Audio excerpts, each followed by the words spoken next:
দেশজুড়ে তীব্র দাবদাহে পুড়ছে মানুষ, পুড়ছে প্রকৃতি। দহন জ্বালায় সবচেয়ে বেশি ভোগান্তিতে খেটে খাওয়া মানুষ। এরই মধ্যে দাবদাহে অসুস্থ হয়ে রাজধানীতে মারা গেছেন এক পথচারী। হাসপাতালগুলোতেও বাড়ছে রোগীদের ভিড়। পুরো মাস জুড়েই এই তাপপ্রবাহ অব্যাহত থাকবে বলে জানিয়েছে আবহাওয়া অফিস। বিস্তারিত জুনায়েদ আল হাবিবের রিপোর্টে।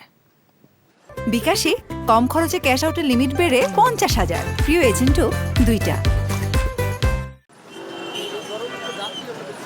বৈশাখের খরতাপে যখন পুড়ছে দেশ, তখন ৭৫ বছর বয়সী আবুল কাশেমের কপালে চিন্তার ভাঁজ।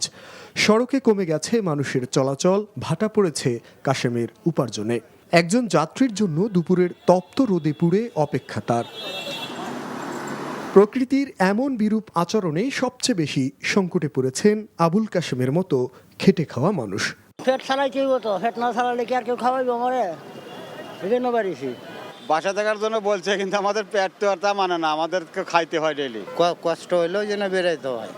একটা দিন বসে থাকলে আপনার খাওয়া বন্ধ হয়ে যাবে। তীব্র গরমে থেমে নেই ট্রাফিক পুলিশের কার্যক্রম। রোদের প্রখরতা উপেক্ষা করে আদালতে সাধারণ মানুষের সেবা দিয়ে যাচ্ছেন আইনজীবীরাও। বেশ লয়াররা তাদের কোটটা বাদ দিয়ে যদি গাউন পরে যদি কোট করা যায়, এইটা ভালো হয়। গরমের মাঝে আমাদের তো দায়িত্ব পালন করতে হবে, ক্লান্তি তো আসে, ক্লান্তি আসে করার কি। এদিকে দেশ জুড়ে চলমান তাপপ্রবাহ পুরো মাসব্যাপী অব্যাহত থাকবে বলে জানিয়েছে আবহাওয়া অধিদপ্তর। বর্তমানে রাজশাহী এবং পাবনা জেলা সহ খুলনা বিভাগের উপর তীব্র তাপপ্রবাহ বয়ে যাচ্ছে। এছাড়া চট্টগ্রাম বিভাগ ব্যতীত দেশের অন্যান্য বিভাগগুলোতে মৃদু থেকে মাঝারি ধরনের তাপপ্রবাহ বয়ে যাচ্ছে। তাপপ্রবাহ যেটা চলছে, এটা কিন্তু সামনে আগামী দিনগুলোতে অব্যাহত থাকবে। এখন বর্তমান যে অবস্থা দেখা যাচ্ছে, সিলেট বিভাগ ছাড়া কিন্তু বৃষ্টিপাতের ওরকম সম্ভাবনা নেই। সাময়িক এই সংকটে সতর্ক হয়ে চলার পাশাপাশি শিশু ও বয়স্কদের বাড়তি যত্ন নেওয়ার কথা বলছেন চিকিৎসকরা। জুনায়েদ আল হাবিব, এনটিভি নিউজ, ঢাকা। দেশজুড়ে তীব্র তাপপ্রবাহের কারণে হিট অ্যালার্ট গতকাল থেকে 72 ঘন্টা বাড়ানো হয়েছে। প্রচণ্ড গরমে অনেক এলাকায় পানির স্তর নিচে নেমে গেছে। অনেক স্থানে খরার কারণে ফসলি মাঠ ফেটে চৌচির হয়ে গেছে। অতি গরমে অসুস্থ হয়ে হাসপাতালে বৃদ্ধি পাচ্ছে রোগীর সংখ্যা। প্রতিনিধিদের পাঠানো তথ্য ও ছবিতে আহমেদ শরীফের ডেস্ক রিপোর্ট। বিকাশে কম খরচে ক্যাশ আউটের লিমিট বেড়ে 50,000, প্রিয় এজেন্টও 2টা। এমন অসহনীয় গরম ঠিক কবে অনুভব করেছে দেশবাসী তা বলা মুশকিল। কাঠফাটা রোদে সবচেয়ে বেশি ক্ষতিগ্রস্ত হচ্ছেন রিকশা চালক, দিনমজুররা। প্রখর রোদে তাই রাস্তায় এখন মানুষের সংখ্যা কম। অনেকটা ঈদের ছুটির মতো ফাঁকা রাস্তা মনে হলেও এই নীরবতা সুখকর নয়। অসহ্য গরম থেকে রেহাই পেতে খুলনা, বাগেরহাট, রাজবাড়ী সহ দেশের অনেক এলাকায় বৃষ্টির জন্য ইস্তিসকার নামাজ আদায় ও মোনাজাত করা হয়। চুয়াডাঙ্গায় টানা এক সপ্তাহ যাবৎ তীব্র তাপ প্রবাহ অব্যাহত রয়েছে। বেলা বাড়ার সাথে সাথে তাপমাত্রা আরও বৃদ্ধি পেয়ে জনজীবন বিপর্যস্ত হয়ে পড়ছে। অতি গরমে ঝিনাইদহের কয়েকটি নদ নদীর পানি শুকিয়ে গেছে। ভূগর্ভস্থ পানির স্তর কমে যাওয়ায় সদর উপজেলার পশ্চিমাঞ্চলে অধিকাংশ নলকূপে পানি উঠছে না। কুষ্টিয়ায় প্রচণ্ড তাপ প্রবাহে চরম বিপাকে পড়েছে জেলার কৃষকরা। পানির অভাবে মাঠগুলো ফেটে চৌচির, মাঠে পানি না পেয়ে নষ্ট হচ্ছে ধানসহ বিভিন্ন ফসল। এত গরম মাঠে, এই মাঠে সকালবেলা আসি লাগিয়েছি, এই 9টা 10টা বাজতে মাঠে দৌড় মারা লাগছে। মাঠে চরম গরম, ধান কাটা খুবই অসুবিধা। তারপরে আবাদ করবো, মাঠে তো আপনার পানি নাই। প্রতিদিনই তাপমাত্রাজনিত রোগে আক্রান্ত হয়ে কুমিল্লা মেডিকেল কলেজ হাসপাতালে ভর্তি করা হচ্ছে শিশুদের। শিশু ওয়ার্ডে ধারণ ক্ষমতার 3 গুণ বেশি শিশু চিকিৎসা নিচ্ছে। প্রায় 15 দিন যাবত জ্বর, কাশ, ঠান্ডা, এই জন্য এখানে নিয়ে আসছি। ঠান্ডা, কাশি, জ্বর, মূলত ডায়রিয়া, নিউমোনিয়া, জ্বরের সাথে খিঁচুনি এবং অনেকেই 24 ঘন্টা তাদের প্রস্রাব বন্ধ আছে। এই সমস্ত রোগগুলো কিন্তু মূলত আমাদের শিশু ওয়ার্ডে ভর্তি হচ্ছে। চলমান তাপ প্রবাহে শঙ্কায় পড়েছেন নাটোরের পোলট্রির খামারিরা। অতি গরমে মারা যাচ্ছে খামারের মুরগিও। আহমেদ শরীফ, এনটিভি নিউজ ডেস্ক। বাংলাদেশ ও কাতারের মধ্যে বিনিয়োগ, ব্যবসা বাণিজ্য, কর সংক্রান্ত জটিলতা নিরসন, বন্দর ব্যবস্থাপনা সহ বিভিন্ন বিষয়ে 5টি চুক্তি ও 5টি সমঝোতা স্মারক স্বাক্ষরিত হয়েছে। ঢাকা সফররত কাতারের আমির Sheikh Tamim bin Hamad Al থানির সাথে বাংলাদেশের প্রধানমন্ত্রী শেখ হাসিনা দ্বিপাক্ষিক বৈঠক শেষে দুই সরকার প্রধানের উপস্থিতিতে এসব চুক্তি ও সমঝোতা স্মারক স্বাক্ষরিত হয়। বিকেলে নেপালের রাজধানী কাঠমান্ডুর উদ্দেশ্যে ঢাকা ছাড়েন শেখ তামিম। নজরানা চৌধুরী রিপোর্টে দেখুন বিস্তারিত। ঢাকা সফরের দ্বিতীয় দিন সকালে কাতারের আমির Sheikh Tamim bin Hamad Al Thani প্রধানমন্ত্রীর তেজগাঁও কার্যালয়ে আসেন। প্রধানমন্ত্রী শেখ হাসিনা সফররত কাতারের আমিরকে স্বাগত জানান। এরপর আমির ও প্রধানমন্ত্রী নিজেদের মধ্যে একান্ত বৈঠক করেন। পরে দুই দেশের প্রতিনিধি দলের মধ্যে দ্বিপাক্ষিক বৈঠক অনুষ্ঠিত হয়। কাতারের পক্ষে আমির শেখ তামিম ও বাংলাদেশের পক্ষে প্রধানমন্ত্রী শেখ হাসিনা প্রতিনিধি দলের নেতৃত্ব দেন। পরে দুই সরকার প্রধানের উপস্থিতিতে 5টি চুক্তি ও 5টি সমঝোতা স্মারক স্বাক্ষর করেন দুই দেশের সংশ্লিষ্ট প্রতিনিধিরা। চুক্তিগুলো হলো আইনগত সহযোগিতা সংক্রান্ত, বিনিয়োগ উন্নয়ন ও সুরক্ষা সংক্রান্ত চুক্তি, যৌথ বিজনেস কাউন্সিল গঠন, দ্বৈত কর পরিহার ও কর ফাঁকি এবং সমুদ্র পরিবহন সংক্রান্ত। আর সমঝোতা স্মারকগুলো হলো কূটনীতিকদের প্রশিক্ষণ, ক্রীড়া উন্নয়ন, জনশক্তি সংক্রান্ত সহযোগিতা, উচ্চশিক্ষা ও বিজ্ঞান গবেষণা এবং বন্দর পরিচালনা। এ সময় রাজধানীর ইসিবি চত্বর থেকে মিরপুর ডিওএইচএস পর্যন্ত সড়ক এবং কালশিতে একটি পার্ক কাতারের আমির Sheikh Tamim bin Hamad Al থানির নামে নামকরণের ঘোষণা দেয়া হয়। পরে সফররত কাতারের আমির বঙ্গভবনে গিয়ে বাংলাদেশের রাষ্ট্রপতি মোহাম্মদ শাহাবুদ্দিনের সাথে বৈঠক করেন। এ সময় দুই দেশের বন্ধুত্বপূর্ণ সম্পর্ক আরও জোরদার করার বিষয়ে আলোচনা করেন তারা। নজরানা চৌধুরী, এনটিভি নিউজ, ঢাকা। একটি চিহ্নিত গোষ্ঠী বাংলাদেশের গণতন্ত্র ও নির্বাচন বিরোধী ষড়যন্ত্রে লিপ্ত উল্লেখ করে আওয়ামী লীগ সাধারণ সম্পাদক ওবায়দুল কাদের বলেছেন, দেশি বিদেশি এই অপশক্তিকে ঐক্যবদ্ধভাবে রুখে দিতে হবে। তিনি দাবি করেন, আওয়ামী লীগই দেশের নির্বাচন ব্যবস্থাকে স্বাধীন ও কর্তৃত্বপূর্ণ করেছে। বঙ্গবন্ধু এভিনিউয়ে দলের কেন্দ্রীয় কার্যালয়ে এক সভায় এসব কথা বলেন তিনি। আরও জানাচ্ছেন মুকসিমুল হাসান। আসন্ন উপজেলা পরিষদ নির্বাচনকে সামনে রেখে ঢাকা জেলা, মহানগর উত্তর, দক্ষিণ এবং সহযোগী সংগঠনের সভাপতি সাধারণ সম্পাদকের সাথে যৌথ সভা করেন আওয়ামী লীগ সাধারণ সম্পাদক। সভায় জনগণকে ভোটাধিকার প্রয়োগে উৎসাহিত করতে প্রচারণামূলক প্রচারপত্র বিতরণ কার্যক্রমের উদ্বোধন করেন ওবায়দুল কাদের। এ সময় উপজেলা নির্বাচনে ভোট দিয়ে নাগরিক অধিকার প্রয়োগে নেতাকর্মীদের আহ্বান জানান আওয়ামী লীগ সাধারণ সম্পাদক। তিনি অভিযোগ করেন, একটি মহল দেশে বিদেশে মিথ্যাচার এবং অপপ্রচারের মাধ্যমে সরকারকে ক্ষমতাচ্যুত করতে চক্রান্ত করছে। নির্বাচিত সরকারকে অবৈধভাবে হটানোর চক্রান্ত দীর্ঘদিন ধরে আমরা লক্ষ্য করেছি। তাদেরকে আমাদের প্রতিরোধ করতে হবে, প্রতিহত করতে হবে। একই সঙ্গে ওবায়দুল কাদের দাবি করেন, এদেশের গণতন্ত্র এবং নির্বাচন ব্যবস্থার উন্নয়নে কাজ করেছে আওয়ামী লীগ। গুন্ডা দিয়ে নির্বাচনের কেন্দ্র দখল, জাল ভোট, ভুয়া ভোট, ভোট ডাকাতি, এই সব ছিল বিএনপির প্র্যাকটিস। আওয়ামী লীগই একমাত্র দল, যেই দল এদেশের নির্বাচন ব্যবস্থাকে স্বাধীন এবং কর্তৃত্বপূর্ণ করেছে। উন্নয়নের ধারাবাহিকতা রাখতে যে কোনো অপতৎপরতার বিরুদ্ধে মুক্তিযুদ্ধের পক্ষের শক্তিকে ঐক্যবদ্ধ থাকার আহ্বান জানান আওয়ামী লীগ সাধারণ সম্পাদক। Muksimul Hasan, NTV news, Dhaka. সীমান্তে প্রতিনিয়ত ভারতীয় বিএসএফের হাতে নির্মমভাবে বাংলাদেশিদের নিহতের ঘটনায় তীব্র নিন্দা জানান বিএনপির সিনিয়র যুগ্ম মহাসচিব রুহুল কবির রিজভী আহমেদ। সকালে নয়াপল্টনে দলীয় কার্যালয়ে সংবাদ সম্মেলনে তিনি আরও বলেন, ক্ষমতার নেশায় বিভোর সরকার বিএনপি নেতাকর্মীদের নির্যাতন করলেও সীমান্তে নিহতের ঘটনায় প্রতিবাদ করে না। সরকারের নির্দেশে দেশের আইন আদালত চলে বলেও মন্তব্য করেন তিনি। 111-এ মিথ্যা মামলায় খালেদা জিয়াকে রাজনীতি থেকে বাইরে রাখা হলেও সে সময় শেখ হাসিনার মামলা ক্ষমতার বলে প্রত্যাহার করা হয় বলে মন্তব্য করেন তিনি। প্রায় প্রতিদিনই বাংলাদেশ ভারত সীমান্তে বিএসএফ কর্তৃক বধ্যভূমি বাড়ানো হলেও আওয়ামী নিপীড়ক সরকারকে নিশ্চুপ থাকতে হয়। আমি বাংলাদেশ ভারত সীমান্তে বিএসএফ কর্তৃক গতকাল নিহত হাসান মিয়া সহ প্রতিনিয়ত বাংলাদেশি মানুষদের নির্বিচারে হত্যার ঘটনার তীব্র নিন্দা ও ধিক্কার জানাচ্ছি। প্রথম ধাপের উপজেলা নির্বাচনে বিনা প্রতিদ্বন্দ্বিতায় চেয়ারম্যান সহ ২৬ জন প্রার্থী নির্বাচিত হয়েছেন।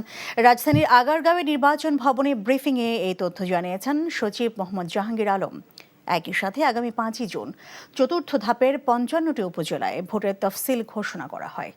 আর যৌথ বাহিনীর অপারেশনের কারণে স্থগিত করা হয়েছে বান্দরবানের ৩টি উপজেলার ভোট গ্রহণ। নিয়ামুল আজিজ সাদেকের রিপোর্ট। উপজেলা পরিষদ নির্বাচনের প্রথম ধাপের প্রার্থিতা চূড়ান্ত। ১৪৮টি উপজেলার মধ্যে ৪টি উপজেলায় হবে না নির্বাচন, কারণ ইতোমধ্যে উপজেলাগুলোতে সব পদে বিনা প্রতিদ্বন্দ্বিতায় নির্বাচিত ঘোষণা হয়েছে। মোট ৭ জন চেয়ারম্যান, ৯ জন ভাইস চেয়ারম্যান, ১০ জন মহিলা ভাইস চেয়ারম্যানকে ভোটে প্রতিদ্বন্দ্বিতা করা লাগবে না। বাংলাদেশের আওয়ামী লীগ একটি বৃহত্তর রাজনৈতিক দল, তারা সিদ্ধান্ত নিয়েছেন যে তাদের যারা জনপ্রতিনিধি পূর্বে নির্বাচিত হয়েছেন তাদের নিকট আত্মীয় নির্বাচনে অংশগ্রহণ তারা বারণ করেছেন। এটা কিন্তু আইন না। নাটোরের সিংড়ার আলোচিত চেয়ারম্যান প্রার্থী দেলোয়ার হোসেনকে বিনা প্রতিদ্বন্দ্বিতায় নির্বাচিত ঘোষণা করেছে নির্বাচন কমিশন। প্রধান নির্বাচন কমিশনার কাজী হাবিবুল আউয়ালের নেতৃত্বে কমিশনের সভায় নির্বাচনের আইন শৃঙ্খলার পরিস্থিতি নিয়ে আলোচনা হয়। জেলা পরিষদ বা স্থানীয় সরকার পরিষদ নির্বাচনে যে পরিমাণ আইন শৃঙ্খলা রক্ষাকারী বাহিনীর সদস্যদেরকে মোতায়েন করে থাকি, এই নির্বাচনে তার চাইতে একটু অধিক সংখ্যক সদস্য মোতায়েন করার প্রচেষ্টা গ্রহণ করা হবে। সচিব জানান, বান্দরবনের 3টি উপজেলায় যৌথ বাহিনীর অপারেশনের কারণে স্থগিত করা হয়েছে উপজেলা নির্বাচন।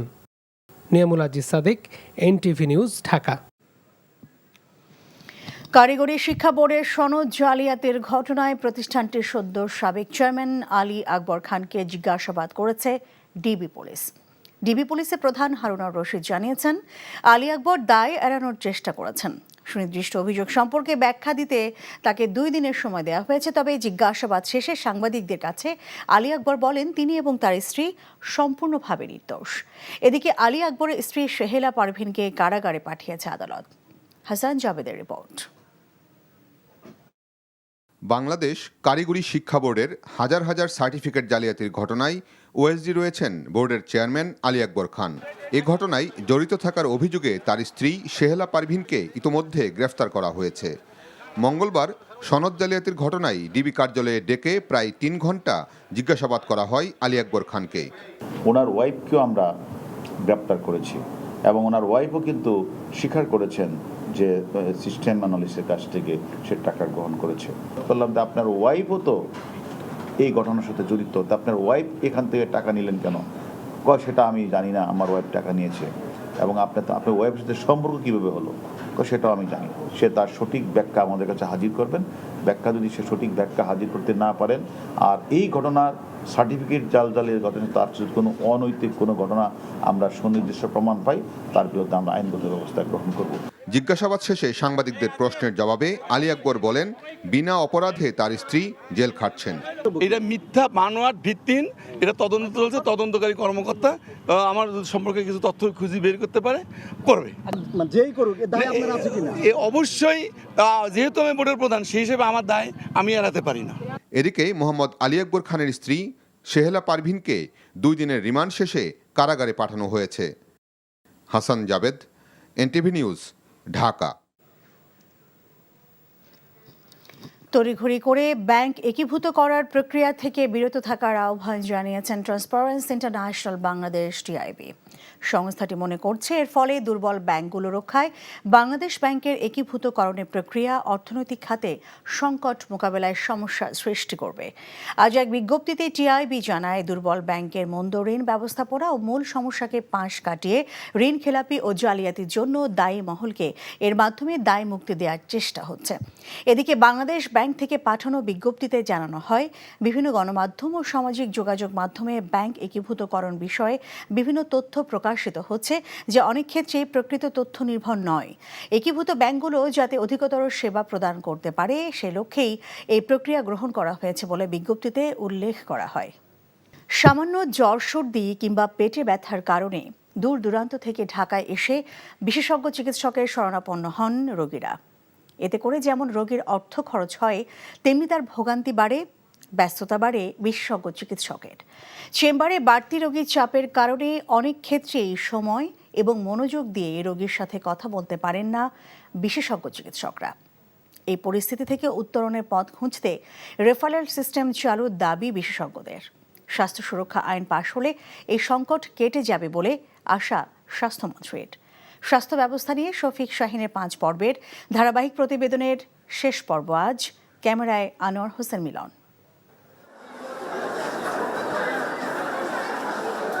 এটি রাজধানীর মুগদা হাসপাতালের চিত্র। সামান্য জ্বর, সর্দি আর পেটের সমস্যার পরীক্ষা নিরীক্ষা করাতে শত মানুষের এই স্রোত। আর কোমরে ও ঘাড়ে ব্যথা নিয়ে পাবনার কাশীনাথপুর থেকে সোহরাওয়ার্দী হাসপাতালে এসেছেন ফরিদা বেগম। তার দাবি, স্থানীয়ভাবে চিকিৎসা না পেয়ে ঢাকায় আসতে বাধ্য হয়েছেন তিনি। কাশীনাথপুর নগর বাড়ি, ওই জায়গায় নেই করা লিলি পরে স্যার পাঠাবে না, ওই শীত যান, ওই অমুক ক্লিনিক যান, এই পরীক্ষা করিলে তখন মেলা টাকা চাবে না, ওই জন্য আমি লেইনি কেউ, আমি এই জায়গায় লিয়ে আইছিলাম। ফরিদার মতো অসংখ্য রোগী প্রতিদিন দেশের প্রত্যন্ত অঞ্চল থেকে বিভাগীয় শহর ও ঢাকায় ভিড় করেন বিশেষজ্ঞ চিকিৎসকের চেম্বারের সামনে। জেলা ও বিভাগীয় শহরের চিকিৎসকদের শরণাপন্ন না হয়ে সরাসরি ঢাকায় চলে আসা রোগীর চাপে ত্রাহি অবস্থা বিশেষজ্ঞ চিকিৎসকদের। রেফারেল সিস্টেম ও জিপি সিস্টেম চালু হলে রোগীদের অর্থ সাশ্রয় হওয়ার পাশাপাশি সময় এবং ভ্রমণ বিড়ম্বনা কমবে বলে মনে করেন বিশেষজ্ঞ চিকিৎসকরা। জেলাতে যদি রুগী আসতে হয় তাহলে উপজেলা হেলথ কমিশন রেফার করতে হবে, বা যদি আপনি এই টার্সিয়ারি লেভেলে কোনো রুগী আসে তাহলে জেলা লেভেল থেকে রেফার করতে হবে। তাহলে এই জিনিসটা যদি মেনটেন করেন তাহলে কিন্তু আপনার যে চাপটা যে মহানগর জায়গাগুলোতে কিন্তু অনেক কমে যাবে। মানে সাধারণ মানুষের যে রোগগুলো হচ্ছে, যে রোগের চিকিৎসা করতে হবে প্রত্যন্ত অঞ্চলে, ওইটা শেখার জন্য যে কারিকুলাম দরকার, ওইটা কি ওইটা বাইর করেন, বাইর করে কারিকুলাম প্রণয়ন করে ওইভাবে শেখান। আরেকটা জিনিস, জ্ঞান ভিত্তিক থেকে দক্ষতা ভিত্তিক আর কমিউনিকেশন ভিত্তিক পড়াশোনা আমাদের বেশি দরকার। স্বাস্থ্যমন্ত্রী বলছেন, শীঘ্রই স্বাস্থ্য সুরক্ষা আইন তৈরি করা হবে। এই আইন তৈরি হলে রেফারেল সিস্টেম চালু করা যাবে। বিদেশে কি নিয়ম, জিপিদের কাছ থেকে রুগীরা রেফার হয়, সেটা যদি আমরা এখানে করতে পারি তাহলে জিপিরা হয়তো একজন কনসালটেন্টকে 20টা রুগী রেফার করলো, 20 জন দেখবে। সেই এখন যেহেতু এটা নাই, তো রুগীদেরও তো একটা ডিমান্ড, সবাই তো অমুককে দেখাতে চায়, বড় ডাক্তারকে দেখাতে চায়। এটাও তো ডাক্তারদের জন্য তো মাঝে মাঝে অসুবিধা হয়ে যায়, রংপুর থেকে এসে বসে আছে, তাকে তো দেখতে হবে, তাই না? তা আমরা যদি রেফারেল সিস্টেমটা করতে পারি, কাকে কখন কি সময় দেখতে হবে, তাহলে নিশ্চয়ই ওইটা কমে আসবে। স্বাস্থ্য সুরক্ষা আইনটা যদি আমি করতে পারি তাহলে রেফারেল সিস্টেম, ভুল চিকিৎসা সবকিছু একটা আইনের মধ্যে এনে সুন্দরভাবে করা যাবে। এমনিতেই দেশের চিকিৎসা সেবা অনেক ব্যয়বহুল, পর্যাপ্ত অর্থ দিয়েও কাঙ্ক্ষিত চিকিৎসা না পাওয়ার অভিযোগ রোগীদের। এই অবস্থায় এই রেফারেল ল্যাবরেটরির মতো চিকিৎসকদেরও রেফারেল সিস্টেম চালু হলে বিশেষজ্ঞ চিকিৎসকদের উপর চাপ কমবে, ফলে সংকটাপন্ন রোগীরা পাবেন নিবিড় পরিষেবা। Shafiq Shahin, NTV news, Dhaka. রেলমন্ত্রী মোহাম্মদ জিল্লুল হাকিম বলেছেন, ট্রেনের ভাড়া বাড়ছে না, তবে দূরত্বের উপর যাত্রীদের যে ভর্তুকি দেওয়া হচ্ছিল তা প্রত্যাহার করা হচ্ছে। আগামী 4 মে থেকে কার্যকর হবে। ভর্তুকি প্রত্যাহারকে ভাড়া বৃদ্ধি বলা যাবে না। রাজবাড়ীতে শিল্প ও বাণিজ্য মেলার উদ্বোধন শেষে সাংবাদিকদের তিনি এসব কথা বলেন। ঈদের পরে আমরা এই ভর্তুকি প্রত্যাহার করছি এবং আগামী 4 তারিখ থেকে এরা কার্যকরী হবে। মূল কথা, ভাড়া বৃদ্ধি হচ্ছে না। যেমন 100 কিলোমিটারের মধ্যে কোনো ভাড়া বাড়তেছে না। এই যে আমরা যে দূরত্বের উপরে যে আমরা ভর্তুকি আমরা দিতাম। পাবনা পানি উন্নয়ন বোর্ডে 5 লক্ষাধিক টাকা সহ 2 উপবিভাগীয় প্রকৌশলীকে আটক করেছে পুলিশ। সকালে ঠিকাদারের সঙ্গে অবৈধ টাকা লেনদেনের অভিযোগে তাদের আটক করা হয়। পুলিশ ও এলাকাবাসী জানান, ঠিকাদার ও কর্মকর্তাদের যোগসাজশে ভুয়া প্রকল্প দেখিয়ে অর্থ আত্মসাতের অভিযোগ ওঠায় পাউবো অফিসে অনুসন্ধানে যান সাংবাদিকরা। উপবিভাগীয় প্রকৌশলী মাসুদ রানার কক্ষে গেলে ভেতর থেকে বন্ধ পাওয়া যায়। কিছুক্ষণ পর তিনি দরজা খোলেন। তখন ভেতরে ঠিকাদার আরিফুজ্জামান রাজীব, পানি উন্নয়ন বোর্ডের এসডি মোশাররফ সহ কয়েকজনকে দেখা যায়। টেবিলে 5 লক্ষাধিক টাকাও দেখতে পান সাংবাদিকরা। সরকারি অফিসে ঠিকাদারের সঙ্গে বন্ধ কক্ষে কিসের অর্থ লেনদেন হচ্ছে তা জানতে চাওয়া হয়, কিন্তু কোনো সদুত্তর দিতে পারেনি তারা। খবর পেয়ে পুলিশ মাসুদ রানা সহ পানি উন্নয়ন বোর্ডে 2 উপবিভাগীয় প্রকৌশলীকে আটক করে। এর আগেই পালিয়ে যান ঠিকাদার সহ অন্যান্যরা। কিশোরগঞ্জে নিখোঁজে 25 দিন পর এক ছাত্রলীগ নেতার মরদেহ নরসুন্দর নদী থেকে উদ্ধার করা হয়েছে। মোখলেস উদ্দিন মিঠামইন উপজেলার কেওয়ারজোর ইউনিয়ন ছাত্রলীগের সহসভাপতি ছিলেন। বিকেলে নদী থেকে তার লাশ উদ্ধার করে ডুবুরি দল। এর আগে গ্রেফতারকৃত 4 আসামির দেয়া তথ্যের ভিত্তিতে গতকাল থেকে উদ্ধার অভিযান শুরু হয়। গত 29 মার্চ রাতে কিশোরগঞ্জ শহরে ভাড়া বাসা থেকে বের হন মোখলেস। এরপর থেকে তিনি নিখোঁজ ছিলেন। এই ঘটনায় নিহতের ভাই 16 এপ্রিল 5 জনকে আসামি করে থানায় মামলা করেন। পরে পুলিশ মিঠামইন উপজেলার বিভিন্ন স্থানে অভিযান চালিয়ে 4 জনকে গ্রেফতার করে। বান্দরবানের রুমায় সোনালী ব্যাংক ডাকাতি, হামলা ও অস্ত্র লুটের ঘটনায় কেএনএফ এর সঙ্গে জড়িত থাকার অভিযোগে গ্রেফতার রুমা উপজেলা ছাত্রলীগের সভাপতি সহ আরও 7 জনকে জেল হাজতে পাঠানো হয়েছে। দুপুরে পুলিশ আসামিদের Bandarban chief judicial magistrate SM ইমরানের আদালতে হাজির করলে তাদের জেলে পাঠানোর নির্দেশ দেওয়া হয়। তারা হলেন রুমা উপজেলা ছাত্রলীগের সভাপতি ভান নুন নোয়াম, লাল নুন নোয়াম, লাল দাভিদ বম, চম লিয়ান বম, লাল পেক লিয়ান, লাল মিন বম এবং ভান বিয়াক লিয়ান বম। এরা সবাই রুমা উপজেলার মুনলাই পাড়ার বাসিন্দা। যৌথ বাহিনী জানায়, সোমবার রুমা উপজেলার দুর্গম মুনলাই পাড়া এলাকা থেকে কেএনএফ এর সঙ্গে জড়িত থাকার অভিযোগে ওই 7 জনকে গ্রেফতার করা হয়। রুমা থানচিতে ব্যাংক ডাকাতি, মসজিদে হামলা, টাকা অস্ত্র লুট ও ব্যাংক ম্যানেজারকে অপহরণের ঘটনায় এখন পর্যন্ত 78 জনকে কারাগারে পাঠানো হয়েছে। জিএসপি সুবিধা ফেরত দেয়া নিয়ে টাল বাহানা করছে যুক্তরাষ্ট্র, এমন মন্তব্য করে শ্রম প্রতিমন্ত্রী নজরুল ইসলাম চৌধুরী বলেছেন, এই জন্য শ্রম আইন নিয়ে নানা সময় বিভিন্ন শর্ত দিচ্ছে তারা। দুপুরে সচিবালয়ে এক অনুষ্ঠানে প্রশ্নের জবাবে এই কথা বলেন তিনি। একতরফাভাবে শ্রম আইন সংশোধন করা যাবে না উল্লেখ করে তিনি বলেন, শ্রমিকদের পাশাপাশি মালিকদেরও স্বার্থ দেখতে হবে।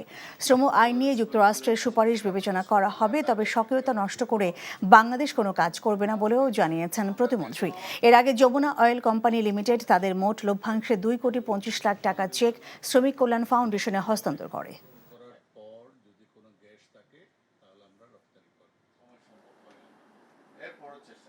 যুক্তরাষ্ট্র এগুলা তালবাহানা করতেছে, এগুলো তো তারা একটা করলে আরেকটা ধরবে। সেটা যতক্ষণ আমরা তাদের প্রয়োজন মিট করতে পারবো না, তাদের চাহিদা মিট করতে পারবো না, ততক্ষণ তারা আমাদের সাথে এগুলো করতে থাকবে।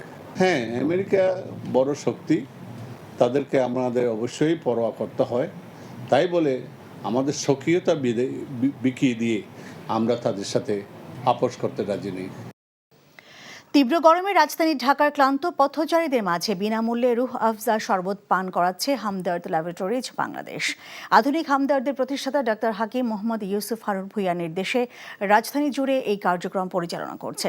হামদর্দের এমন কার্যক্রম সাধারণ মানুষ খুবই খুশি। আয়োজকরা জানান, বৈজ্ঞানিকভাবে পরীক্ষিত যে নিয়মিত রুহ আফজা শরবত পান করলে শরীরে পানি ও ইলেকট্রোলাইটের ঘাটতি দ্রুত পূরণ হয়। তাছাড়া এই শরবত পান করার মাধ্যমে হিট স্ট্রোক থেকেও রক্ষা পাওয়া যায়। 5 ম্যাচ টি20 সিরিজ খেলতে বাংলাদেশে এসেছে ভারত নারী দল। দুপুরে কলকাতা থেকে রওনা দিয়ে সিলেট পৌঁছেছে হরমনপ্রীত কৌর নেতৃত্বাধীন দলটি। এ নিয়ে তৃতীয়বারের মতো টি20 সিরিজ খেলতে বাংলাদেশ সফর করছে ভারতের নারীরা। 28 এপ্রিল থেকে সিলেট আন্তর্জাতিক স্টেডিয়ামে শুরু হবে সংক্ষিপ্ত ফরম্যাটের সিরিজ। প্রথম 2 ও শেষ ম্যাচ হবে দিবারাত্রির। শুরু হবে সন্ধ্যা 6:30 একই ভেন্যুর আউটডোরে তৃতীয় ও চতুর্থ ম্যাচ হবে দিনের আলোতে। শুরু হবে দুপুর 2টায়। 2014 সালে 3-0 ব্যবধানে জয় পায় ভারত। গত বছর জুলাইয়ে 2-1 ব্যবধানে সিরিজ জিতে বাড়ি ফেরে তারা। বিকাশে কম খরচে ক্যাশ আউটের লিমিট বেড়ে 50,000, প্রিয় এজেন্টও 2টা।